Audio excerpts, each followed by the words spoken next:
Muy buenas tardes a todos nuestros hermanos, a todos nuestros oyentes que en este momento y hasta las 7 de la noche sintonizan Vida FM 105.3 para conectarse con nosotros en este programa de cada tarde en ruta. ¿Saben ustedes que esta mañana, justamente a las 7:30 de la mañana, hora de Italia, parte a la casa del Padre su santidad del Papa Francisco, Jorge Mario Bergoglio, el Papa 266 de nuestra iglesia, primer Papa latinoamericano de la historia, primer Papa además de la Compañía de Jesús. Y hoy pues vamos a conversar sobre su legado, sobre todo lo que deja a su paso por esta tierra y por la iglesia, su santidad el Papa Francisco. Para eso, por supuesto, nos acompañan Félix Núñez y nuestro querido profesor Josué Gómez. Buenas tardes. Buenas tardes, bendiciones y saludos a todos, de verdad. Hoy hay una mezcla entre la alegría del resucitado y el invitado especial. Definitivamente. Ha sido invitado a la casa del Padre a vivir un ágape de Pascua, nuestro Papa Francisco. Con Cristo que ha resucitado, se lo ha llevado dentro de la alegría de esta resurrección. Yo siempre he dicho, he dicho hoy, en el transcurso del día de hoy. Exacto, que es una invitación que no a todo el mundo, no a todo cristiano se le otorga. En pleno segundo día de la octava de Pascua, así es, luego de haber celebrado la resurrección de Cristo, llegar al cielo.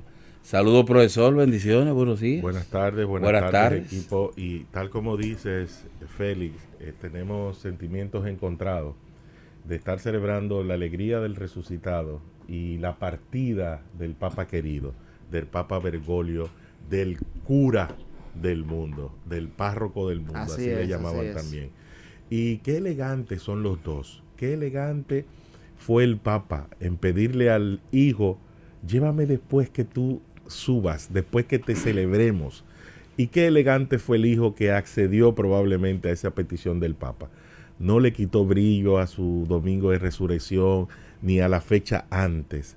Todo fue con un hermoso propósito que nos permite continuar en una alegría reflexiva, pero que también nos obliga a recordar a este párroco del mundo como lo que él era, un hombre alegre, un hombre de Dios, y que nos habló tanto de la esperanza. Si confiamos en la esperanza de que el Papa Francisco nos indujo a profundizar, tenemos que hoy estar alegres por él, porque está junto a nuestro Señor Jesucristo. ¿Eso es así? ¿Eso es así? Definitivamente, una bendición muy especial. Justamente hoy, como usted decía, el lunes de octava de Pascua, y que además de eso también pues es justamente al día siguiente de él prácticamente despedirse de manera pública de la feligresía a través de la bendición, recuérdenme el nombre, Orbi et Urbi. Justamente, exactamente. Y que además, ya días atrás, había tenido un encuentro con privados de libertad de una cárcel de Italia, de Roma, sabiendo nosotros de que durante todo su tiempo de pontificado, más de 10 años, pues tuvo como costumbre celebrar el lavatorio de los pies en una cárcel. Y justamente como por su situación pues no podía ejercer el ministerio en ese momento, pues quiso tener ese detalle de sí compartir con los privados de libertad, aún no siendo en esa actividad propia del Tríduo Pascual. Sí, él fue tan coherente con su pontificado y con la escogencia de su nombre como Francisco, en memoria a San Francisco de Asís, que fue el seráfico padre cercano, humilde, el que se le acercó a los olvidados. Y por eso y por mucho más, él está a la derecha de los que están a la derecha de Dios, de los que visitó a los encarcelados, visitó a los enfermos, le dio acogida a los refugiados y trabajó mucho por los pobres y el hambre de la humanidad. Así es. Y el primero que habló documentalmente acerca de la casa común, la Madre Tierra. Sí, definitivamente deja un legado muy interesante. Recuerdan ustedes la encíclica Laudato Si, que ha sido discutida, ha sido debatida en el buen sentido de la palabra en muchos ambientes dentro y fuera de la iglesia, por ese aporte tan importante a la Madre Tierra, a la ecología, como justamente fue San Francisco de Asís tuvo siempre tan pendiente, que fue pues el santo quien le inspiró para usar su nombre luego de haber sido elegido pontífice. Recibimos en nuestro programa también a nuestro hermano Raúl Burgos, que se integra en este programa especial. Saludos especiales a todos los amigos escucha y los televidentes que nos van a ver ya por YouTube. Estamos alegres porque el Papa está donde todos deseamos estar, frente a aquel que nos hace feliz, que es nuestra felicidad. Definitivamente. Qué bueno. Y como estábamos diciendo anteriormente, la bendición Urbi et Orbi es una bendición papal que significa literalmente para la ciudad de Roma, en el caso que como se inició, y después se convirtió en una bendición para el mundo. Esta bendición se imparte en 2 fechas específicas durante el año: el domingo de Pascua y el día 25 en la Natividad del Señor. También se puede impartir en el día de elección del Papa, es decir, al final del cónclave. Así que prontamente tendremos nuevamente otra bendición. Mira, y como a mí lo que me gusta es el chisme, quiero cortar el chisme a 2 o 3 que ya están inventando cositas. De paso, a mi queridísimo colega, hermano, amigo, el señor Jacín. Ajá. Sí, Don Julio, un hombre muy... Don Julio esta mañana dijo en la revista 110 que esperemos pronto donde su médico de cabecera se desligue, porque él fue desobediente, lo mandaron a estar trancado en su habitación y salió. Como lo vimos, lo pudimos contactar. Yo estaba el domingo, ayer domingo, estábamos de Ágape con mi comunidad, pero pudimos contactar esa bendición y verla, que fue maravilloso. Y luego recibió la visita del vicepresidente de los Estados Unidos y Julito decía, fue por eso que murió, lo mandan a estar trancado. Pues Julito, lamento decirle que el Papa Francisco falleció gracias a un ictus cerebral y un colapso cardiocirculatorio. O sea que tuvo un paro y también tuvo un derrame cerebral, para que la gente que nos escucha pues conozca y sepa. El Papa Francisco no murió por la situación que le afectó durante todo este tiempo, que es esta neumonía bilateral, sino que el Padre, que es misericordioso, siempre yo en lo personal le pedí al Señor, si tienes que llevártelo, que no sea por problemas respiratorios, porque sé que es difícil morir sin poder respirar. Pero en este caso Dios es misericordioso y le envió la invitación a subir al cielo de una manera indolora, y al Papa no le iba a doler nada como quiera, porque total, su santidad es amado por nuestra Madre María, que siempre lo acompaña en todo momento y en cada lugar. Qué bello, gracias Félix, gracias. Y tal como tú dices, está conmocionada la humanidad por el fallecimiento del Papa Francisco, porque desde el inicio de su pontificado fue un papa cercano y un papa que fue muy criticado por la apertura que le dio a la iglesia a la sinodalidad, por la apertura que le dio a la iglesia a estar en... Estoy buscando la palabra, parece como que la guardaron. Ayúdeme, señor. Pero más o menos el sinónimo. Oh, pero como él empezó, que estaba buscando, entre otras... la sinergia, la sinodalidad. No, La unión. Sí, pero es una palabra eclesial. Ok, bonito. El ecumenismo. Claro, Raúl, pero aquí tú eres el más... No, yo todavía estoy como concentradito, pero tranquilo, yo me voy concentrando poco a poco. Bien criticado por el ecumenismo que mostró al inicio, pero fue muy bello su gran intención de reconciliar. Un gran incomprendido. Sí, oye, porque yo creo que muchos católicos no están preparados para este perfil de papa. Sí, porque a veces cometemos como el error de tú querer que el otro tenga tu personalidad, o sea, tenga tu carácter, tu temperamento, y no, mi hermano, o sea, tanto el carácter y el temperamento, que son los que construyen la personalidad, hacen, entre muchas cosas, que cada quien sea distinto y cada quien afronte la realidad y la asimile y la transmite de manera distinta. Entonces, por ejemplo, los papas que yo conocí, Juan Pablo II, Benedicto y o sea, 3 perfiles distintos, señores. Y eso es porque tenían 3 personalidades distintas. Y entonces a veces cuando tú te inclinas hacia uno, menosprecia muchas veces el otro.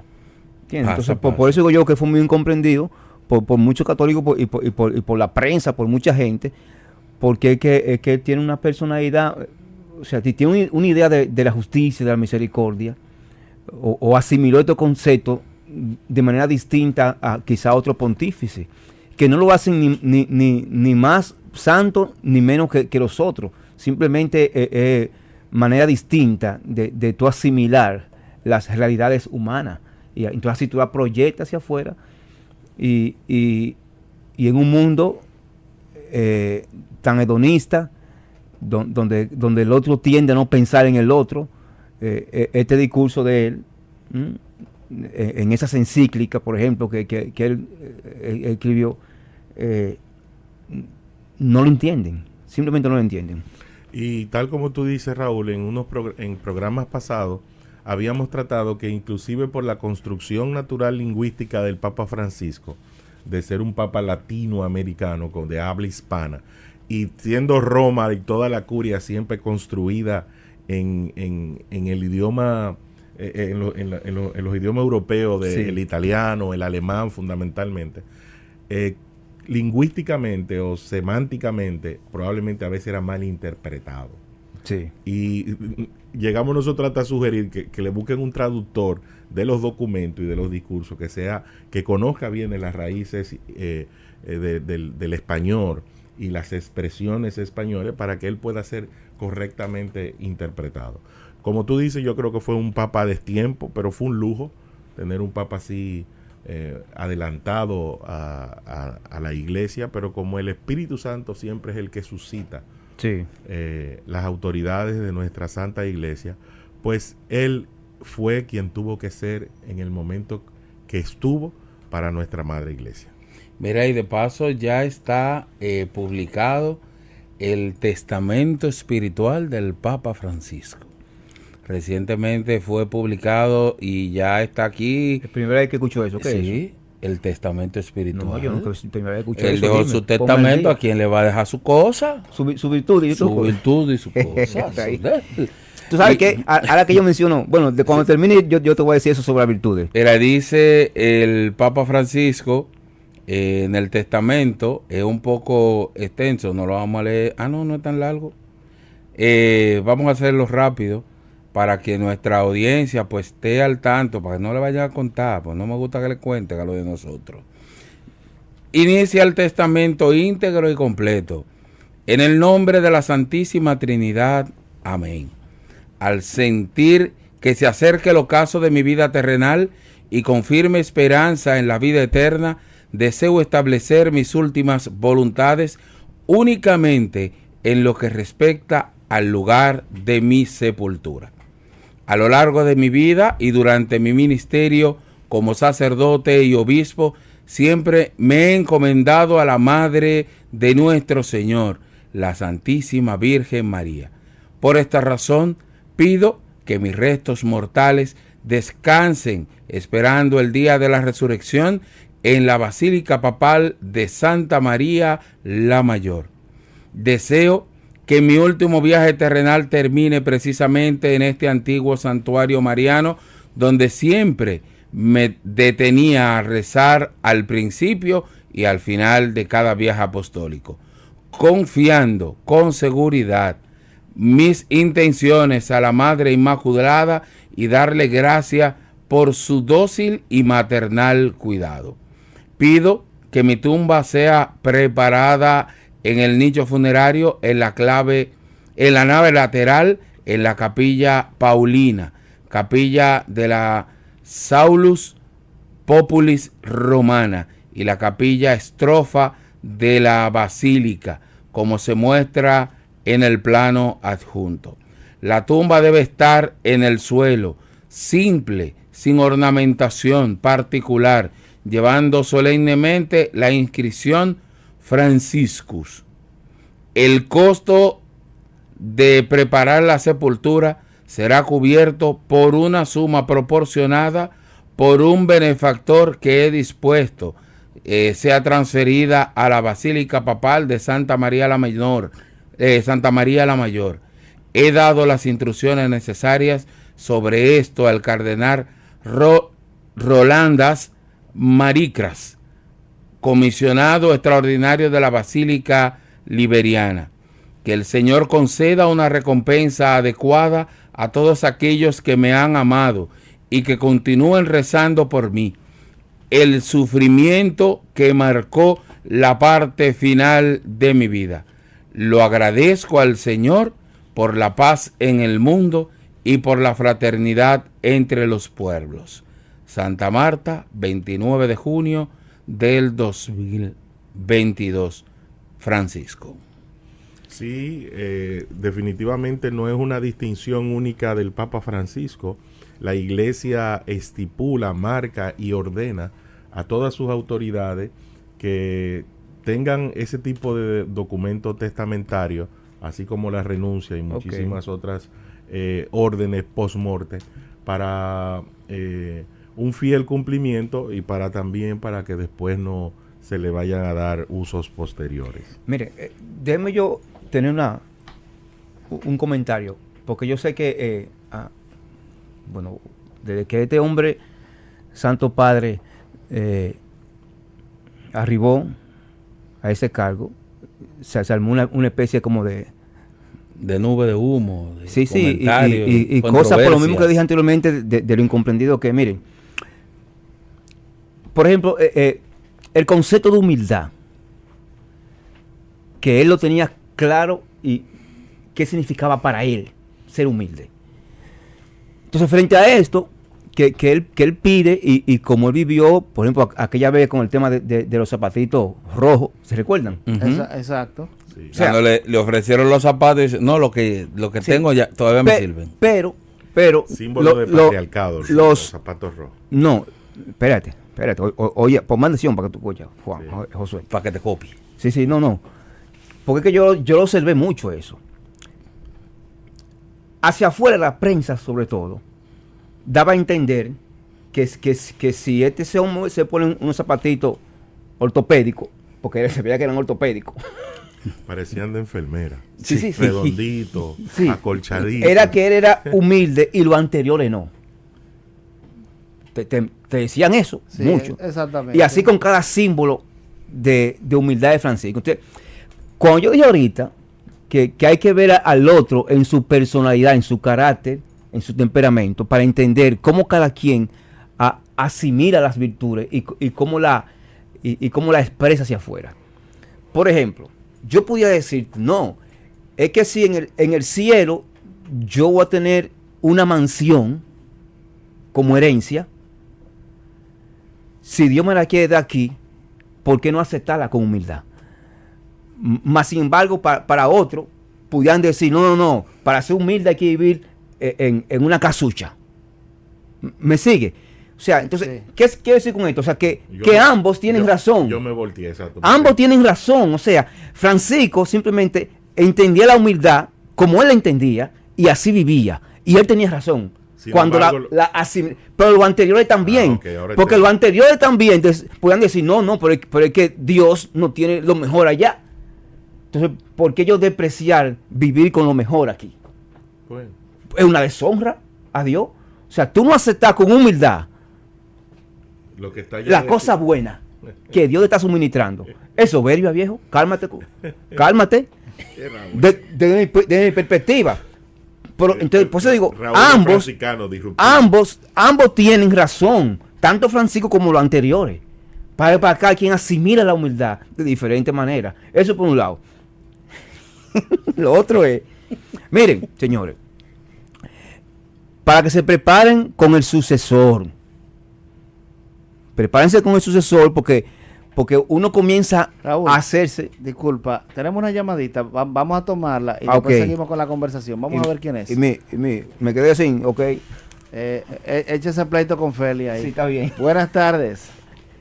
Buenas tardes. Buenas, bendiciones. Escuchaba ahora, bendiciones, que hablaban ustedes de la humildad, de los puntos de vista diferentes. Sí. Pero entonces, ¿cómo vamos a interpretar la humildad de Jesús, que teniendo el trono, dueño del trono, sin embargo, eligió venir a la pobreza? Claro que sí. En ese caso, Raúl, gracias de verdad, gracias hermana por la llamada. En ese caso, en el caso de Jesús específicamente, el tema de la humildad y de cómo vivió tenía también que ver quizás con la misión que le tocó, con la misión a la que vino al mundo, a la que Dios lo trajo al mundo. Lo primero es que un carpintero en la época de producción esclavita, que era la época en la cual nació Jesucristo, no era el estrato más bajito de la sociedad. El carpintero producía para vivir bien en esa época. O sea que una cosa es que él haya nacido en un pesebre y otra cosa es que Jesucristo y María y José fuesen del estrato social más bajo, que es una mentira. Ellos no eran del estrato social más bajo porque eran carpinteros. Ajá, ¿quién tú crees que fabricaba a los reyes los muebles y la cosa? Era tú y yo, eran los carpinteros. O sea, y tú el que tenía cuarto de la época pagaba para que fabricasen lo mejor. Claro. A los carpinteros. Ustedes no eran, o sea, esa idea de que era pobre. En cualquier época, el precio de una cosa va a depender también de quién tú se lo vendas. Lógico. Definitivamente también que la humildad y la pobreza no están en las posesiones materiales necesariamente. No.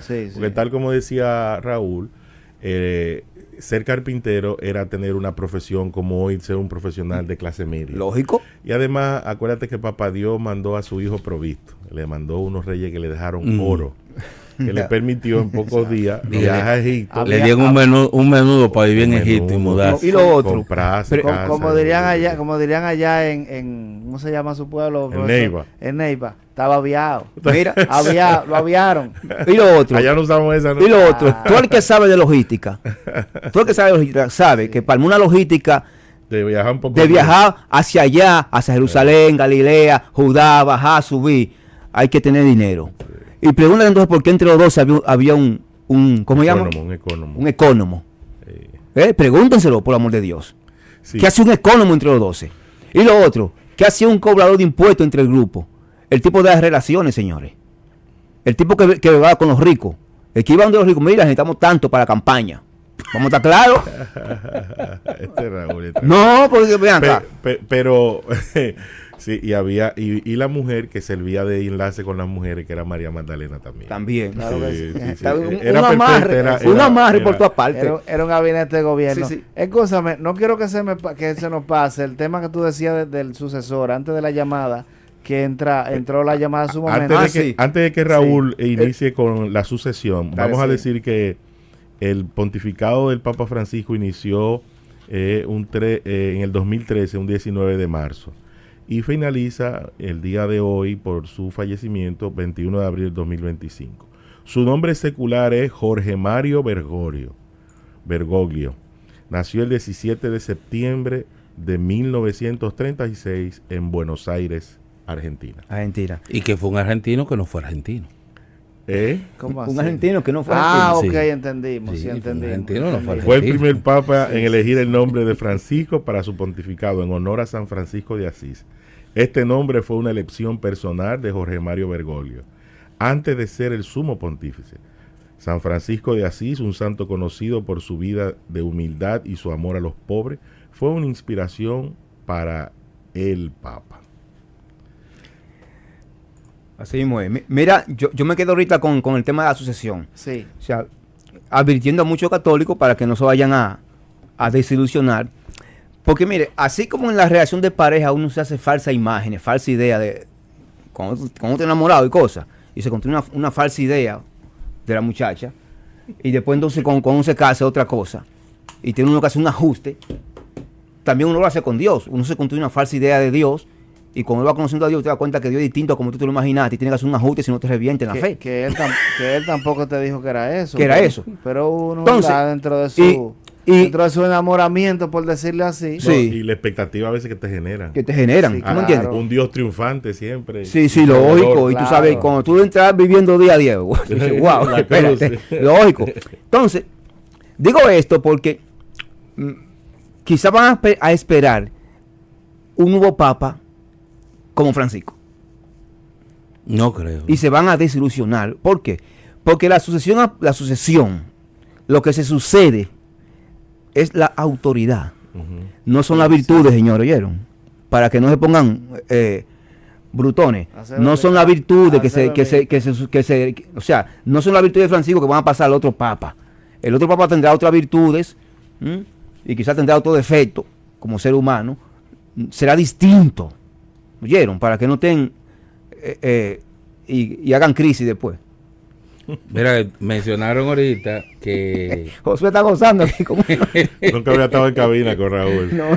Mira, por eso que ustedes se divierten tanto. Jorge, tenemos ahí otra llamada. Hay otra llamada, vamos a ver. Vámonos con esa llamada. Buenas tardes.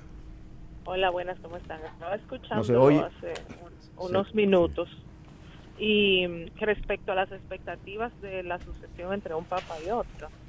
Y reflexioné y recordé que luego del pontificado de Juan Pablo II, que fue tan prolífero también, o sea, tan impactante, siempre el Señor se encarga de suscitar como lo que la Iglesia necesita, porque la expectativa con Benedicto XVI era también esa, que la feligresía o incluso personas que no son dentro de la Iglesia, digamos, los medios de comunicación, etcétera, tenían la expectativa de querer comparar un papa de otro. Y fíjense que fueron totalmente distintos, la filosofía de Benedicto XVI versus la de Juan Pablo II, que son carismas distintos. Entonces, luego de Benedicto XVI, un papa de tanto intelecto, una mente muy privilegiada, llega Francisco con otro estilo. Yo pienso que al final, vamos a decir, lo que tenemos por lo menos de 40 años para acá, podemos distinguir que en tres papas, Juan Pablo II, Benedicto XVI y Francisco, han sido carismas diferentes y cómo cada carisma ha servido para la Iglesia. Entonces, lo que yo entiendo que ahora tenemos que hacer es justamente rezar para que el Señor suscite el Papa, que en los nuevos tiempos que ahora tocan. Es necesario, exacto. Por supuesto. Raúl es oyente de Tutín, llama siempre, mi sí, hermano. por supuesto. De la mía. Aguántemelo ahí, profesor. Dígame su nombre y a dónde nos llama, hermana, para saber, ¿verdad?, dónde que la gente nos está escuchando. Se nos fue. Escríbalo por WhatsApp. Mire, lo que me conocen a mí, sí, el que te conoce sabe. Más íntimamente saben que yo tengo mi preferencia. Pero preferencia no despreciando al otro. O sea, yo siempre fui Benedicto. Porque Benedicto es el tipo teólogo. Y el que me escucha a mí sabe que yo tengo lógicamente. Que yo privo de teólogo. Una vena benedictina tiene. Entonces, claro. Pero yo nunca me refería a con desprecio. Ni con desagrado. No, lógico, hermano. Ahora, estudiando sus encíclicas, yo me he dado cuenta que está pegado de Benedicto, teológicamente. Claro. Entonces, sí, está pegado. El Papa Benedicto fue maestro de Bergoglio. Mira una cosa, mira. El que se lee, a partir de hoy, léanse el Génesis como yo se lo voy a explicar, para que entiendan las 3 primeras encíclicas de Francisco. ¿Tú sabes latín? No. Ok, ¿tú sabes latín? Me corrige si lo pronuncio mal. Pero el español, el español lo dice más cujiado. Lumen Fidei, así que se pronuncia. Lumen Fidei, la luz de la fe. La luz de la fe. Esa fue la primera. Laudato Si, que cuando yo llegué usted estaba hablando de ella. Sí, la segunda. Sí. La tercera su obra magistral, Laudato Si. Fratelli Tutti, ¿verdad que sí? Fratelli Tutti. Fratelli Tutti. Esas fueron las 3 primeras. En ese orden, ¿verdad que sí? ¿Qué están? En ese orden. Sí. Ok. Pongan atención, miren. El libro de Génesis te va a narrar las 3 grandes heridas del ser humano. La primera es la herida que ocasiona Adán y Eva cuando rompe relación con Dios. La segunda herida es la relación entre hermanos, Caín y Abel. Y la tercera es la herida que le ocasiona el pecado al mundo, a la creación. Luego el mismo Génesis te va a narrar la historia de 3 personajes cuya narrativa es dándote una guía de cómo tú reparar esa 3 heridas. La primera herida la repara Abraham, el padre de la fe. Con la fe Abraham repara la herida que le ocasiona a Adán y Eva a la relación Dios-hombre, con la fe. Y te va toda la narrativa de Abraham en la fe. La relación Jacob-Esaú, que era la relación en la cual Esaú anda buscando a Jacob para matarlo, como Caín y Abel, te va a decir lo que tienes que hacer tú con el otro, con el prójimo. Reparar esa herida como la reparó Jacob, que comenzó en retroceso a devolverle todos los bienes a su hermano. Sí. Y la tercera herida, que con la creación, la va a reparar un personaje que ustedes muchos lo han leído, José el Soñador. José el Soñador es el gran administrador de los bienes que nos tierra. Entonces vamos a esto. La primera encíclica es sobre Lumen Fidei, la luz de la fe. El tema de la fe desglosado en el personaje Abraham, que es el padre de la fe, para reparar la primera herida que tiene el género humano con Dios. La segunda encíclica es Laudato Si, que es todo un desglose con la perspectiva moderna de cómo el hombre tiene que reparar las heridas infligidas a la creación, administrando los bienes de la creación, así como lo hizo Jacob, José el Soñador, cuando dieron presidente de Egipto para que administre todo el trigo y toda la cosa. El segundo al mando en Egipto. El segundo al mando en Egipto. Del faraón, sí. Y Fratelli Tutti, hermanos todos, que se traduce así, es de manera magistral el Papa Francisco nos va a desglosar cómo debe ser, cómo se debe reparar la herida entre los hermanos. Con esta encíclica de la fraternidad, que tiene unos puntos, dice la amistad social, superar la crisis económica, porque cuando los que administran someten a crisis los pueblos, están dañando al prójimo. El diálogo común en camino con el prójimo son los temas de esa encíclica.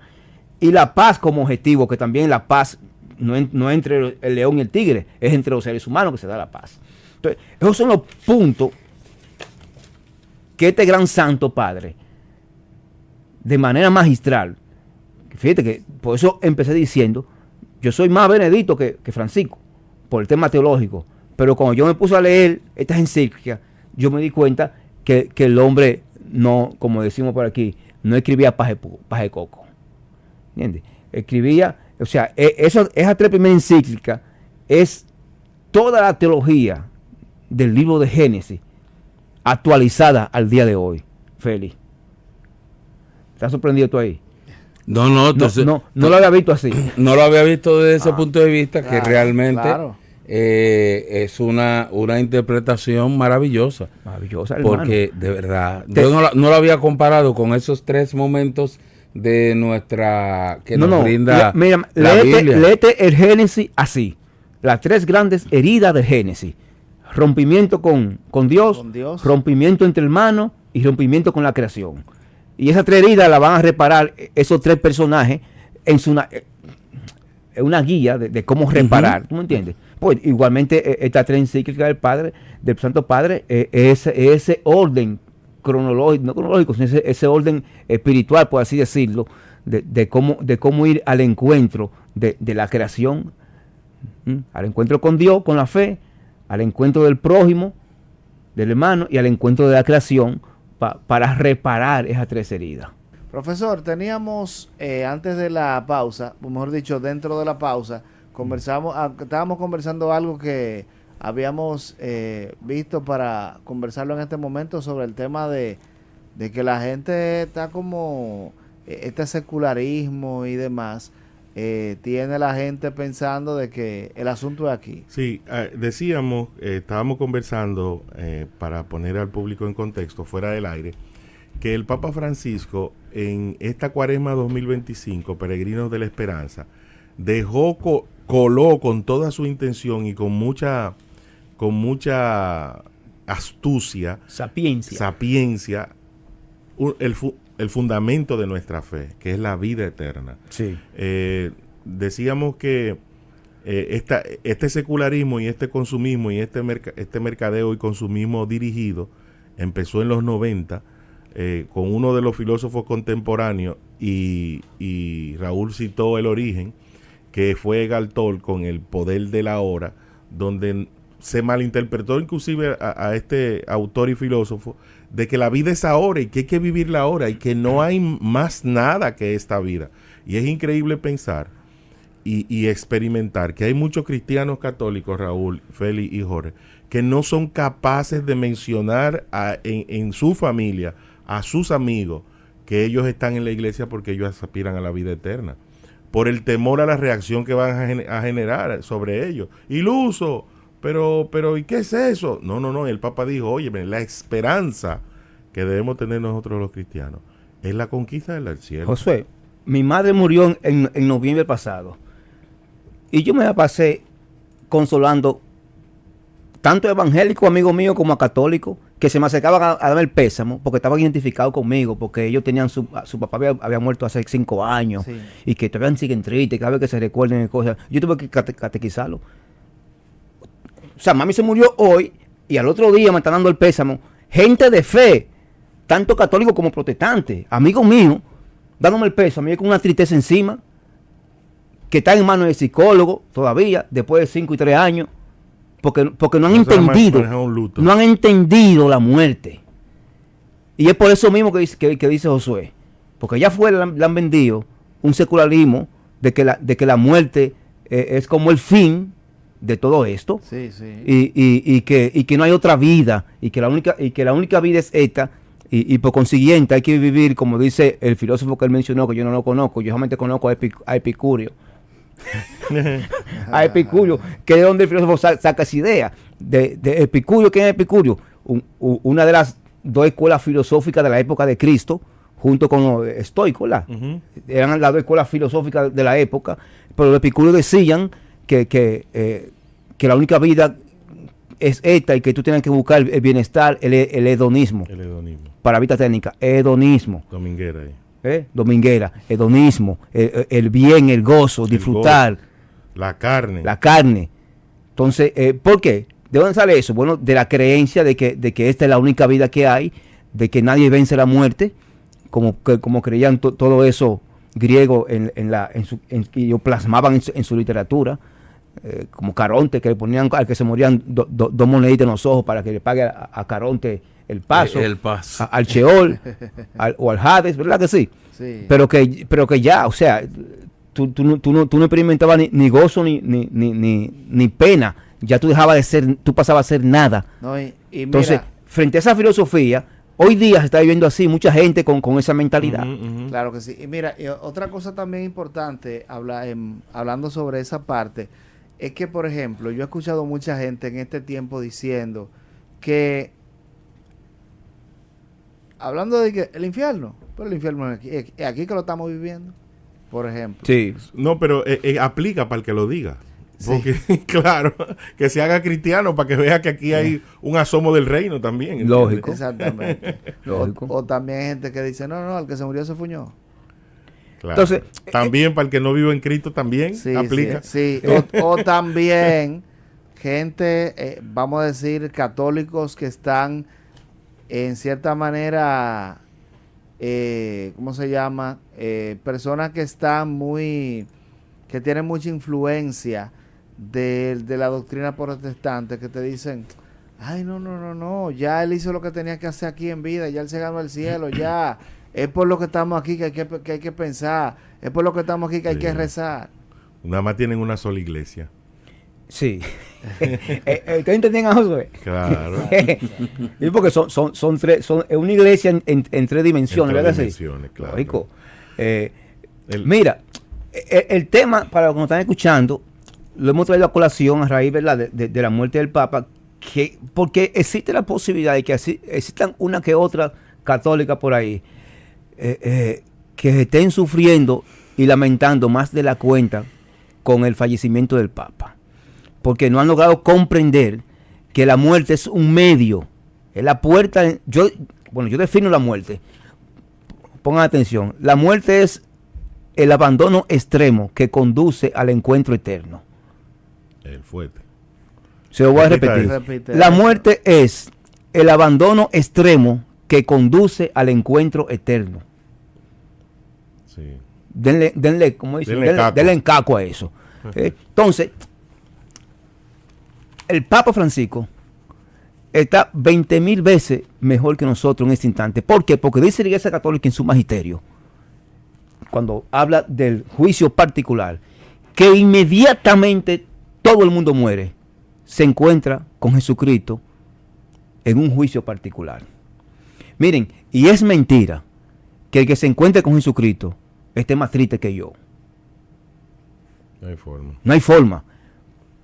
Porque yo desde aquí, desde esta vida aquí en la historia, tengo mi esperanza, la predico, mi fe y mi esperanza. Pero cuando usted se muere, que usted se encuentra con Jesucristo, con la felicidad plena, con la verdad plena, con el conocimiento pleno, con la belleza plena, en usted se derrama un derroche de esperanza, pienso yo, superior a la que puedo tener yo aquí en la historia. Entonces, de esa perspectiva, aún al difunto suyo, de su familia, aún ese que está en el purgatorio tiene más esperanza que usted y que yo, porque él está más cerca de Dios, de esa visión beatífica, y ya vio a Jesucristo resucitado cara a cara, cosa que usted y yo todavía no lo hemos visto así cara a cara como lo vio Pedro y Pablo y los discípulos y Tomás cuando topó sus llagas. Mira. Así que cero tristeza, porque como dije yo cuando se murió mi madre, yo envidio a mami que está con Jesucristo y yo estoy aquí todavía en la historia. Amén. El Papa Francisco era apasionado de rezar el Ángelus. Durante todo su pontificado tuvo más de 650 Ángelus. Y ahora en este último año, acaecido ya por las enfermedades, pues solo llegó a hacer 16 Ángelus en lo que iba del 2025. También tuvo numerosas audiencias, también más de 650 audiencias, porque siempre era un papa cercano, un papa disponible, un papa asequible. Y hoy estamos, como decía Raúl, entonces celebrando su partida, ¿verdad, Raúl? Sí. Celebrando se encontró con Jesucristo. Sí, definitivamente. Mira, hay varias escritos, libros, encíclicas, exhortaciones apostólicas que muy bueno también mencionar durante más de 12 años de pontificado. Está, como decíamos hace un momento, su primera encíclica publicada en el 2013, en su mismo año de inicio de su pontificado, la carta encíclica Lumen Fidei, la luz de la fe. También en el 2013 el motu propio sobre las competencias de las autoridades judiciales de la Ciudad del Vaticano en materia penal, y también el motu propio sobre la prevención y el contraste de las actividades de blanqueo, financiación del terrorismo y la proliferación de armas de destrucción masiva. En el 2013 también pues publicó la exhortación apostólica que todos conocemos, la Evangelii Gaudium, la alegría del Evangelio. Prolífera. Wow, bellísima. Maravillosa, señor. El que no ha leído esa exhortación apostólica tiene que leerla, así como también, por ejemplo, una muy buena, ya enfocada en el tema familiar, publicada en el 2016, Amoris Laetitia, la alegría del amor, basada en el amor en la familia. El amor en Leticia fue muy, muy criticada porque no fue interpretada. Igualmente fue una construcción y una traducción lingüística inadecuada. Pero al fin, después al paso de los meses, la iglesia la entendió, la asimiló y la dejó de criticar. Acabas de mencionar un documento que es de motu propio. ¿Qué se trata? Son documentos papales de naturaleza legislativas, emitidos por iniciativa propia del Papa. Los motu propios suelen regular cuestiones particulares y pueden modificar o establecer nuevas normas en la iglesia. En total, durante su pontificado, él emitió 75 motus propios.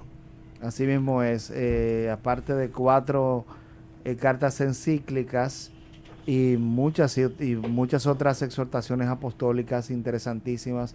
Laudate Deum, por ejemplo, publicada en el año 2023, así como también Fratelli Tutti en el 2020, sobre hermanos todos, sobre la fraternidad y la amistad social, así como también, por mencionar algunos casos, también la carta, la exhortación apostólica del 2018, Gaudate et exultare, alegraos y regocijaos.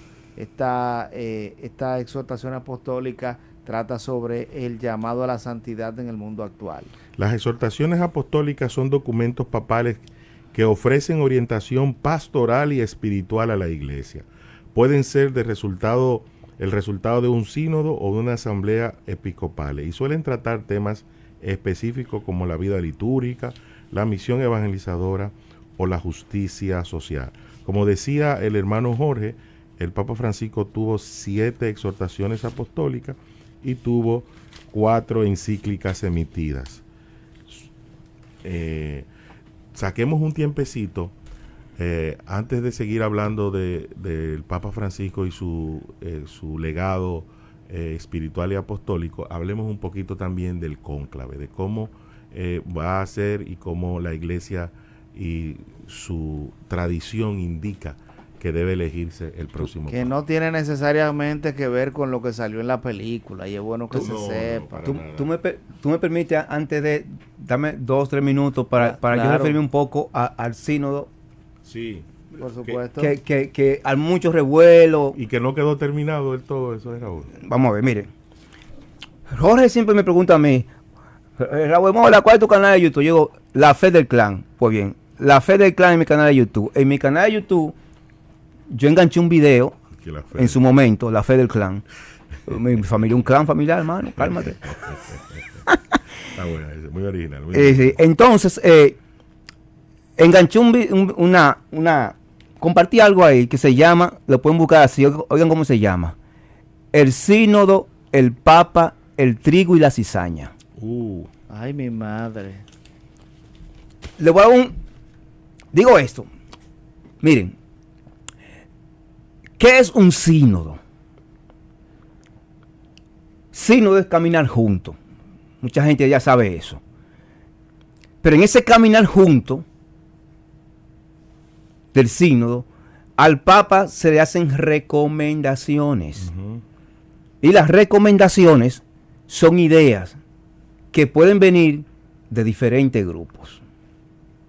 Ideas para que él al final él tome decisiones universales, católicas. Entonces, ¿qué pasa? La gente pretendía, cada vez que saliera en la prensa algún tema de lo que se estaban tratando en el sínodo, pretendía vender la idea como que el Papa venía con eso. Y esas ideas que se estaban dilucidando en el sínodo eran eso, ideas. ¿Y por qué yo le llamo al tema trigo y la cizaña? Porque el texto del trigo y la cizaña son eso mismo. La cizaña y el trigo son ideas. La idea del Espíritu Santo contra la idea del demonio. Y el Señor dice, no me la corte ninguna de las dos. Déjala ahí, que crezcan juntas. Digo esto porque naturalmente en el sínodo surgieron muchísimas ideas. Entonces no la corten. Ahora bien, ¿qué es lo importante de uno entrar en contacto con esas ideas que son, por así decirlo, diabólicas? Que son distintas a las ideas que inspira el Espíritu Santo. O, como este hombre ha demostrado que le gusta la filosofía, en filosofía hay una categoría que se llama comparación. La comparación es aquello que nos permite saber que una cosa es blanca porque conocemos lo que es negro. Tú comparas y tú puedes tener una idea de qué es negro y qué es blanco. Entonces, en esta época de la información y del dato, hay muchos católicos viviendo una fe tradicional, sin profundizar. Viviendo una fe por lo que yo aprendí. Entonces, lo importante de estas ideas que surgieron en el sínodo, que eran, por así decirlo, contrarias a las ideas del Espíritu Santo, es que le permite a muchos católicos, Josué, profundizar sus ideas del Espíritu Santo, que ellos están viviendo así, por costumbre, por tradición, sin profundizarla. Y con la herramienta de la comparación, tú puedes entonces, esa idea que tú heredaste, frente a esta que te está cuestionando, tú comparar, y cuando tú comparas y profundizas, tú sales más fortalecido con la idea espiritual que tú heredaste. Y ya dejan de ser una mera tradición y se convierten en una base sólida. Porque se te dio la oportunidad de tú contrastar, ¿verdad que sí? Las dos ideas. Sí. Y eso te permite a ti afianzar lo que ya tú sabes por tradición de manera más que han echado raíces en tu interior. Entonces, lo que se alteraban con todo lo que pasaba en el sínodo, motivado por este Papa que acaba de partir para la presencia del Padre, maduren, mantenga la calma, que todo eso te permitió a ti profundizar más. Raúl, pero conéctanos con una de las cosas que escandalizaba a la gente supuestamente en el sínodo, una de esas ideas cizañosas. El tema del aborto. El aborto. Y el lobby gay que se armaba. Que se armaba. La que le quisieron dar la bendición. ¿Tú me entiendes? Y cómo la prensa manipulaba lo que él decía. Por supuesto. Mira, bueno, ahora que digo, aquí tengo yo un libro de mi querido padre José Joaquín Domínguez, que él hace toda una recopilación de escritos sobre todos los temas que el padre hablaba. Él lo fue recopilando, él lo escribía en la prensa, El Camino y otro medio de comunicación, y él hizo una recopilación y lo convirtió en libro. Y hay un tema sobre esto, sobre el que se llama Papa, aborto y manipulación mediática, en donde él presenta una serie de titulares que ponía la prensa, y después te presenta en el libro lo que realmente dijo el Papa. Vamos a poner un ejemplo aquí, por ejemplo, para que tú veas todo lo que se armó con eso de la sinodalidad. Y dice, uno de los títulos de la prensa decía, el Papa concede el perdón a las abortistas. Es el titular de la prensa. Sí.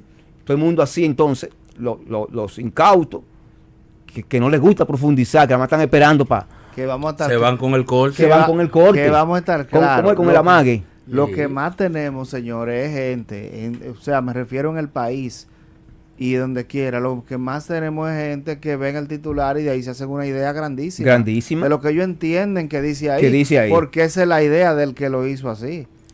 Entonces el padre Joaquín después dice, en otro capítulo, ¿qué realmente dijo el Papa? Dice, ¿qué dijo el Papa Francisco en esa carta? Y, sobre todo, en ese punto en concreto, sobre el aborto. Estas son las palabras textuales. Dice, uno de los graves problemas de nuestro tiempo es, ciertamente, la modificación de la relación con la vida. Una mentalidad muy generalizada que ya ha provocado una pérdida de la debida sensibilidad personal y social hacia la acogida de una nueva vida. Algunos viven el drama del aborto con una conciencia superficial, casi sin darse cuenta del gravísimo mal que comporta un acto de este tipo. Eso fue lo que dijo el Papa. Y por ahí ponen el titular, el Papa perdona al abortista. ¿Y qué dijo el Papa? Una cosa que una de las madres mías espiritual, doña Ramona, nos decía. Tienen que hacer conciencia de pecado, conciencia de pecado. Entonces, naturalmente, en esta sociedad donde muchos muchachos, mucha gente está creciendo sin ninguna base sólida, no tienen conciencia de la gravedad del pecado del aborto. Entonces, el Papa invitaba a eso. O sea, tú tienes que saber en qué contexto estamos.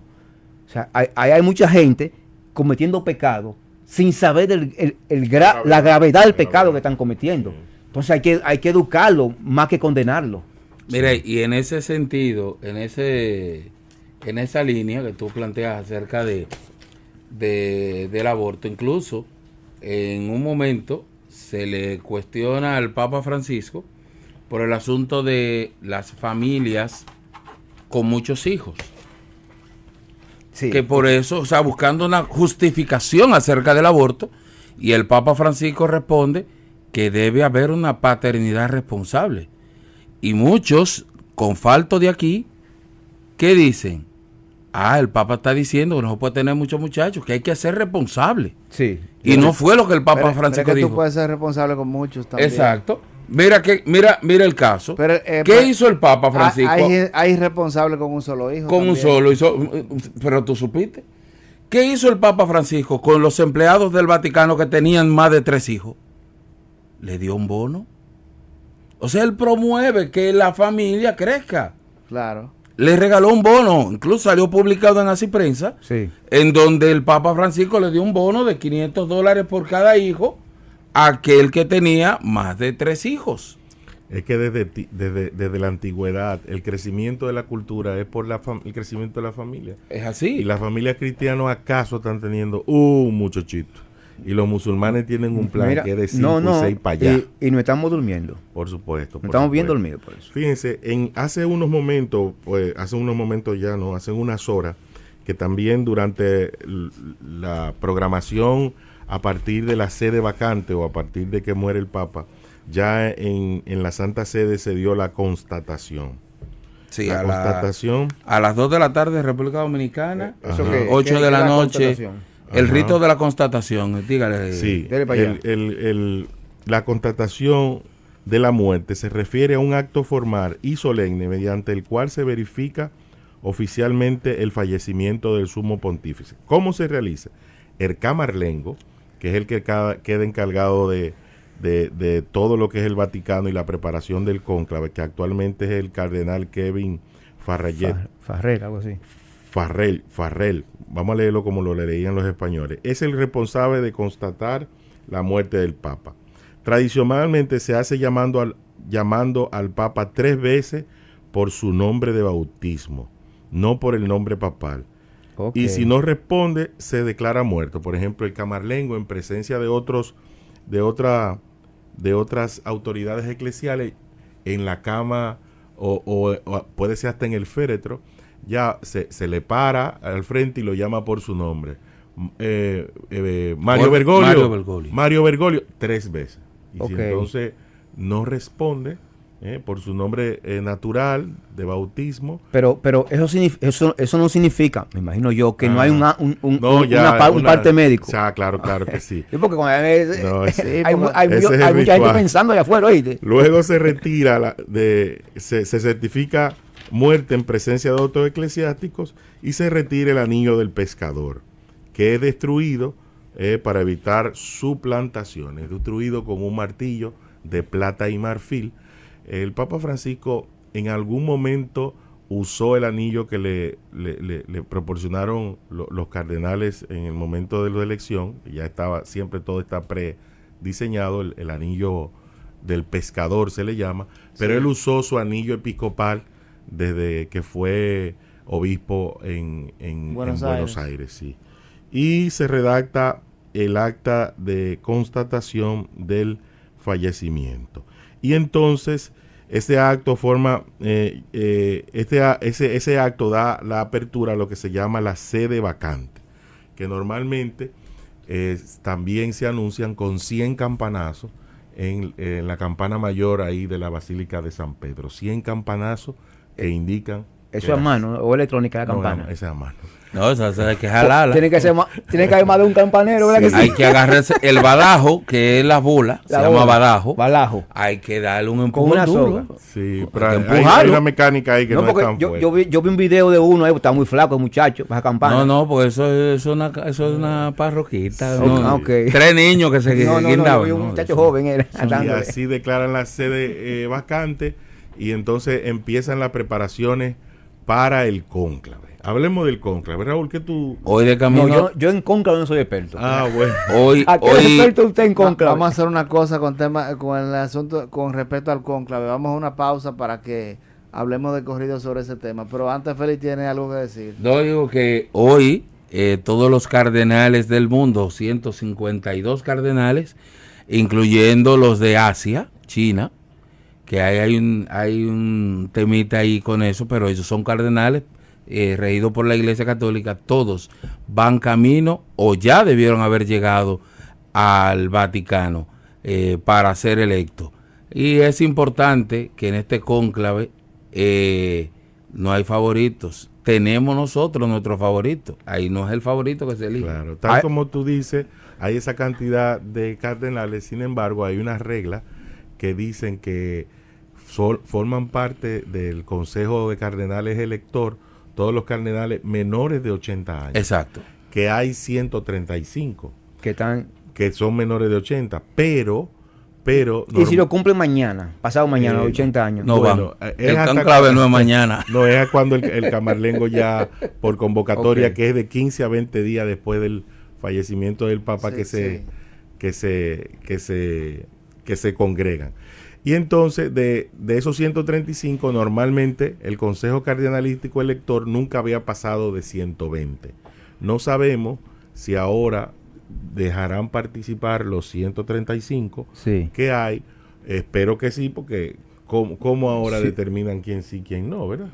Y entonces serán ellos los que decidirán el futuro junto al Espíritu Santo de la nueva iglesia. Y para los que están buscando títulos en los periódicos nacionales, desde que el Papa, nuestro cardenal, su eminencia reverendísima, no tiene 88 años, desde el 80 él no participa, hace 8 años para atrás, que hay mucho haciendo historia y haciendo titulares, por favor, déjense de eso.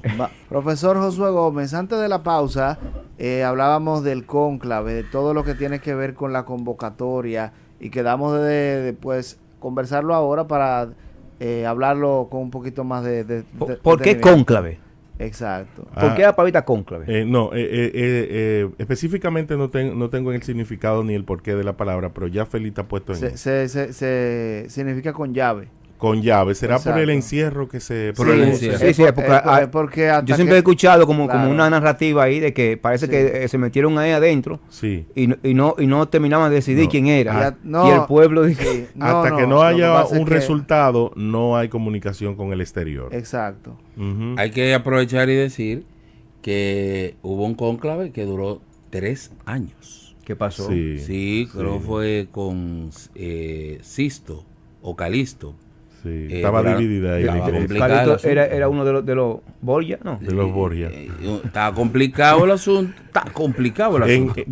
Con razón. Durante un cónclave se pueden 3 años. hacer de 3 a 4 votaciones y el resultado de la votación es conocido por la humarada que se deja salir por la chimenea, que si es grisácea negra, Sí. se dice que todavía no hay elección del Papa y que si entonces cambia de color a blanca, entonces viene la expresión de Habemus. Habemos, Papa.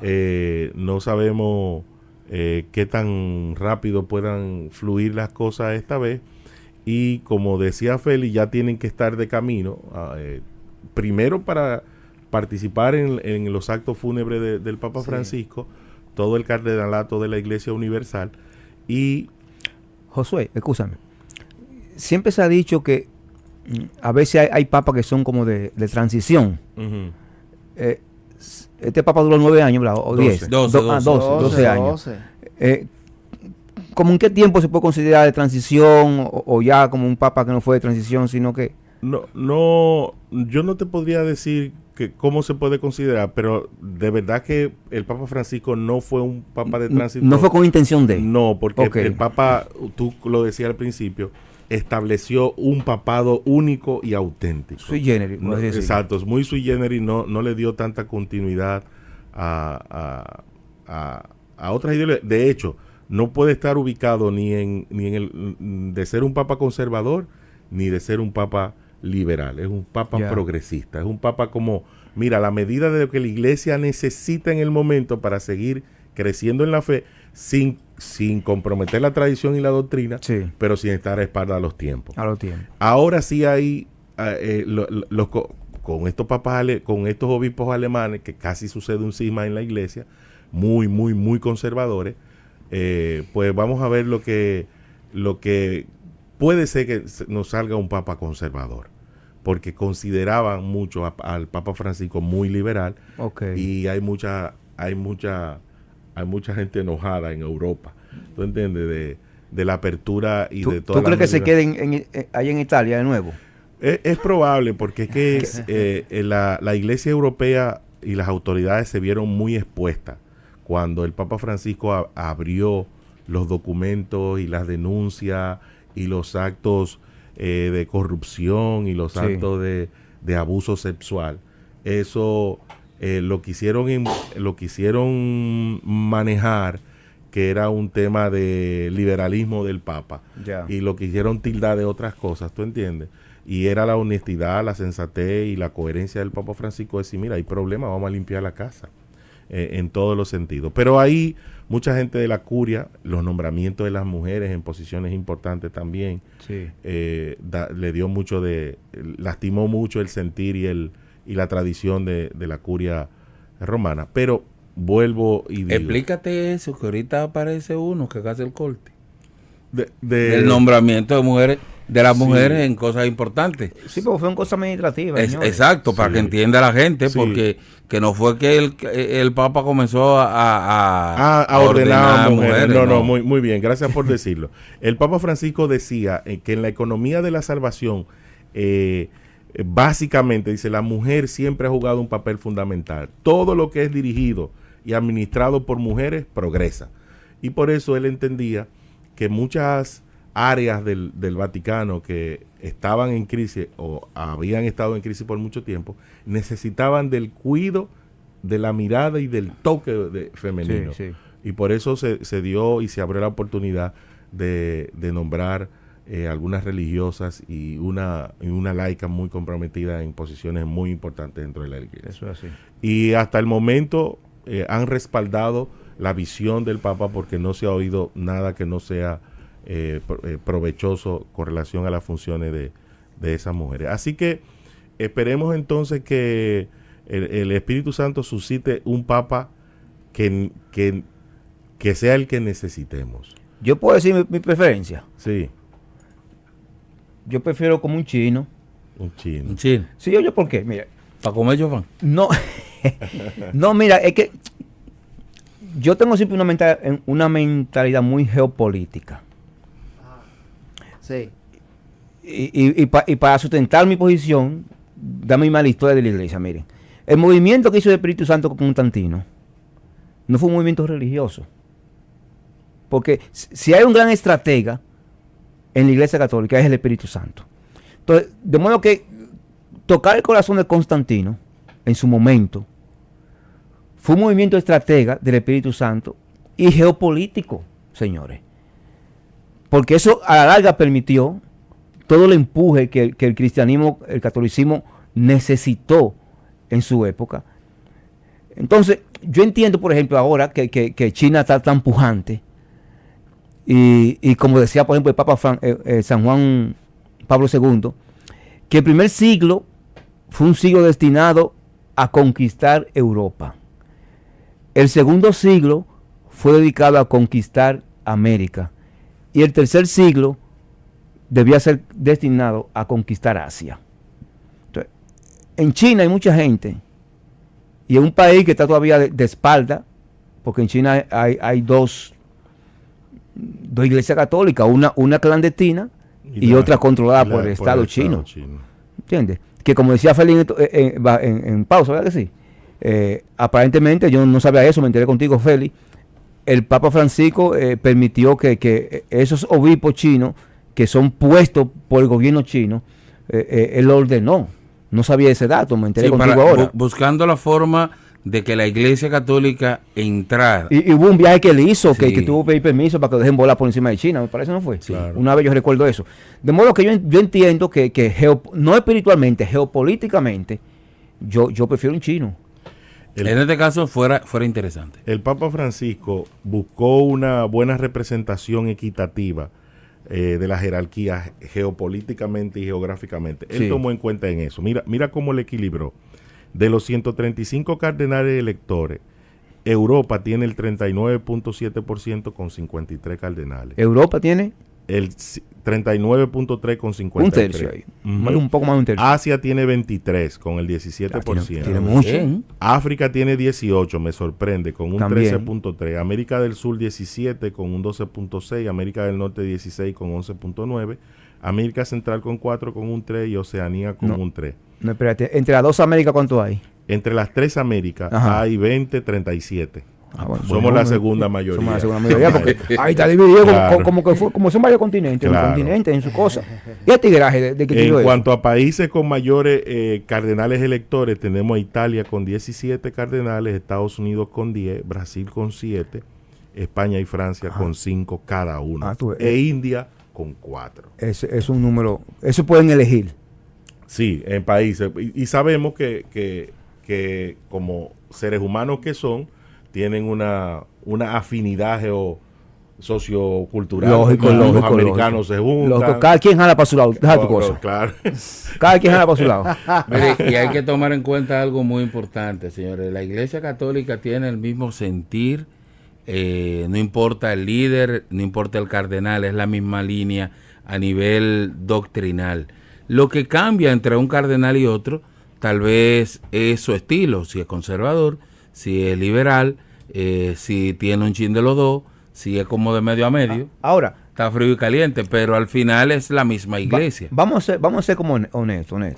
¿Qué porcentaje es Espíritu Santo y qué porcentaje es el hombre en la elección?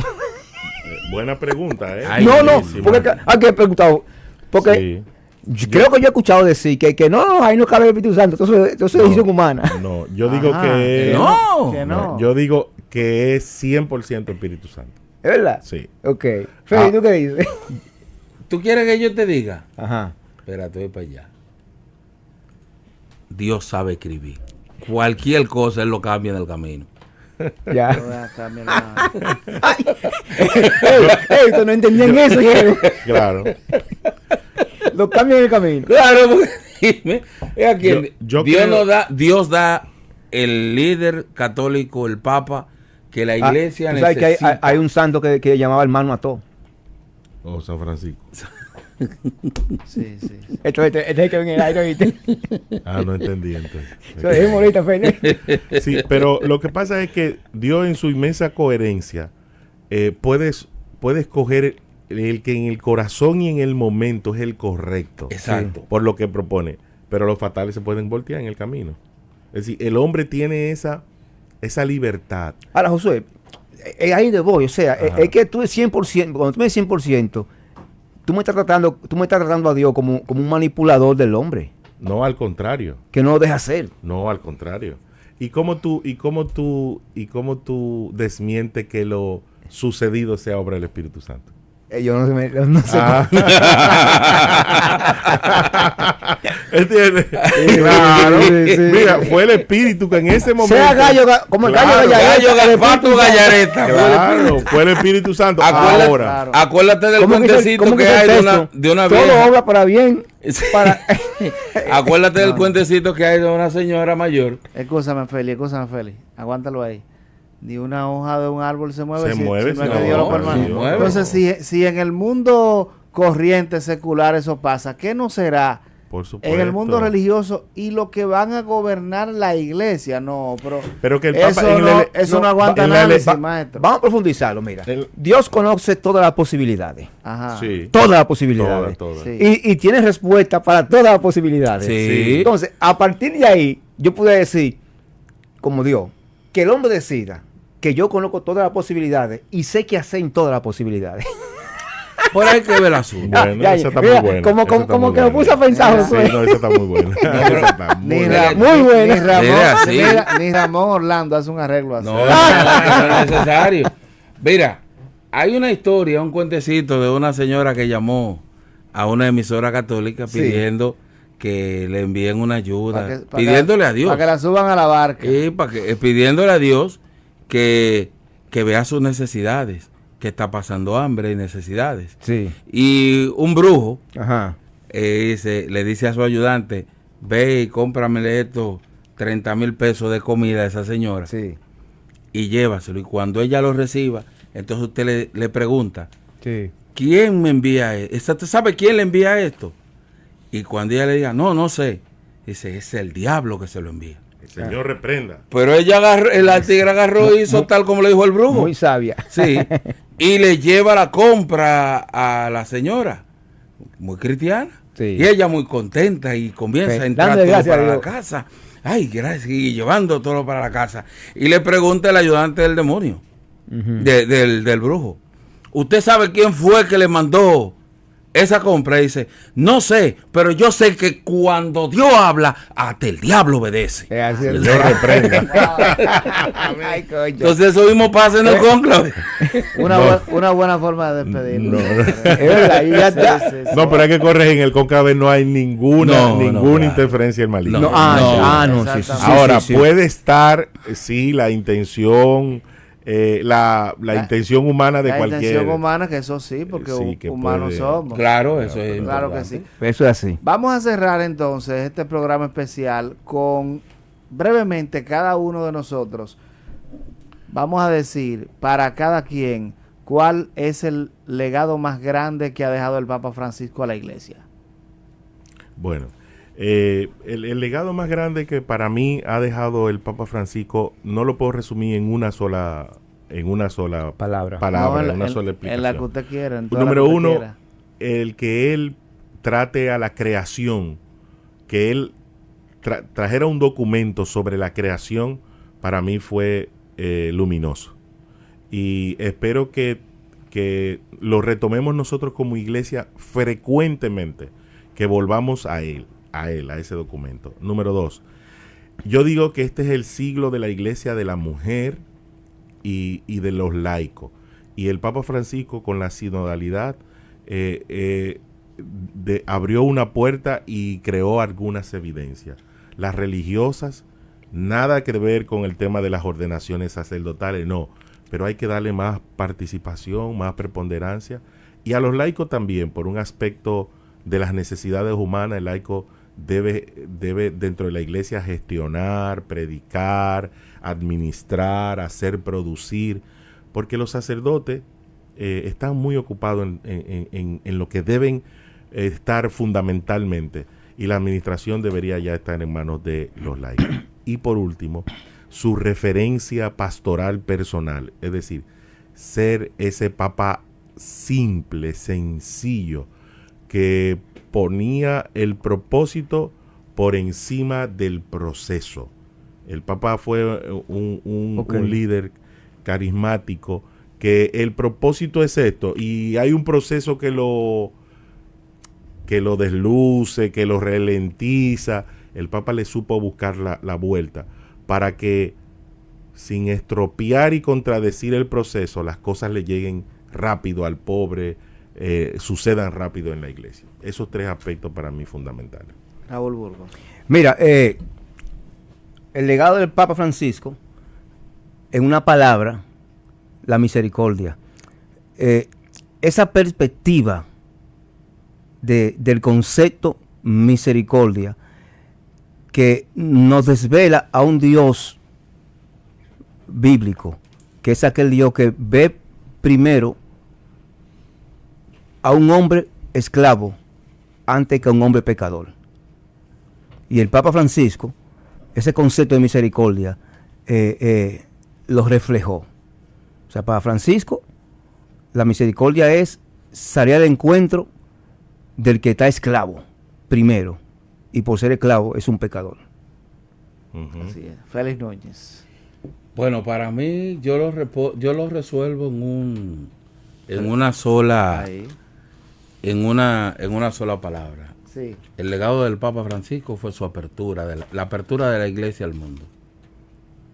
Para mí, ese es el legado mayor del Papa Francisco.